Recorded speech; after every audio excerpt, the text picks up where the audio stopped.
Hello everyone, welcome to my channel travel with আরএসে। আপনাদের সবাইকে স্বাগতম। আজকে আপনাদেরকে দেখাবো খুলনার খুবই সুন্দর একটি জমিদার বাড়ি। খুলনার মহেন্দ্র ঘোষের জমিদার বাড়ি এটি, যা নতুন বাজার নামেও পরিচিত। বৃহত্তর খুলনার একটি উল্লেখযোগ্য ঐতিহাসিক স্থান। এটি মূলত মহেন্দ্র কুমার ঘোষ বা তার ভাই শৈলেন্দ্রনাথ ঘোষের জমিদার বাড়ি ছিল, যেটি ব্রিটিশ আমলে নির্মিত হয়েছিল।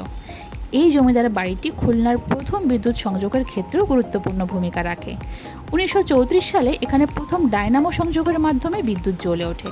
পরবর্তীতে 1935 সালে মহেন্দ্র ঘোষের তত্ত্বাবধানে খুলনা ইলেকট্রিসিটি সাপ্লাই কোম্পানি স্থাপিত হয়, যা শহর জুড়ে বিদ্যুৎ সরবরাহ নিশ্চিত করতে অনেক সাহায্য করে।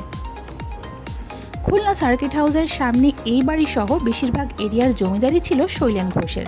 প্রজাস্বত্ব আইন পাশ আর জমিদারি প্রথা বিলুপ্ত হলে অনেক প্রজারা তখন জমির মালিক হয়ে যান। সবকিছু কালের বিবর্তনে হারিয়ে গেলেও আজও মাথা উঁচু করে দাঁড়িয়ে আছে এই ভবনটি, যা আমাদের ইতিহাস বহন করে। আশা করছি আজকের ভিডিও আপনাদের ভালো লেগেছে।